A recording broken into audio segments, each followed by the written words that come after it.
And so finally we find ourselves back in the frontal cortex, where the brain processing that deals with choice occurs. All that problematic processing before, in genes, reward, memory, and stress, arrives here, where the problem is only compounded. Far from being aloof from what happens below, the frontal cortex is entirely dependent upon it. Rationality, judgment, and choice are only possible if the hedonic and emotional processing the cortex receives is accurate. Free will, it turns out, is completely contingent upon the proper function of feeling. The theory that describes what goes wrong in the frontal cortex during addiction was developed by Dr. Peter Kalavas at the Medical University of South Carolina and Dr. Nora Volkoff, the director of the National Institute on Drug Abuse. They recognize that dopamine is important in the early stages of addiction. But the final common pathway in addiction is the glutamate neurons projecting back down from the frontal cortex. Kalavas and Volkoff's research is based on an important new tool that has only recently become available to neuroscience, the technology of brain scans. Brain scans are essentially photographs of the brain in action. Now, what these brain scans say exactly is still controversial, but Kalavas and Volkoff have found abnormal activity in the brain scans of addicts in two important areas of the cortex, the orbitofrontal cortex and the anterior cingulate cortex.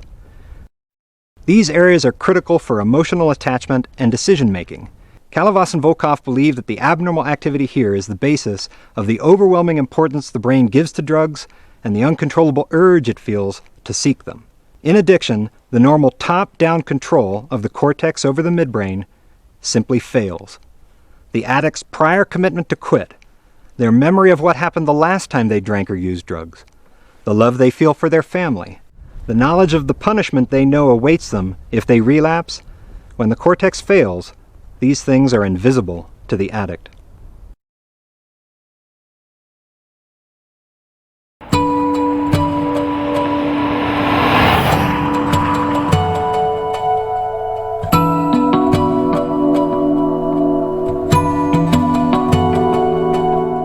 Kalavas and Volkoff call this brain state hypofrontality.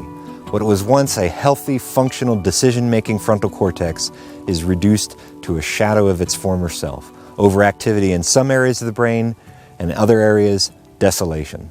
This is what lies behind the denial, the personality changes, the breathtakingly impaired decision-making in combination with the tragic loss of insight that characterize end-stage addiction. Addiction begins as a disorder of genes and pleasure, but it ends as a disorder of choice. Hypofrontality gives the addicted brain a powerful tool to protect the connection of the drug to survival, and that tool is called craving. Craving is a difficult concept. We all use the word craving.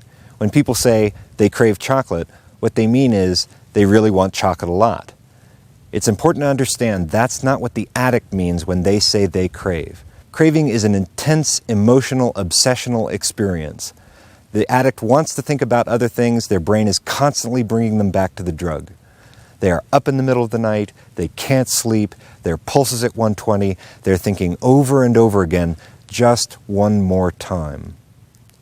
That's craving. And make no mistake, that is genuine suffering.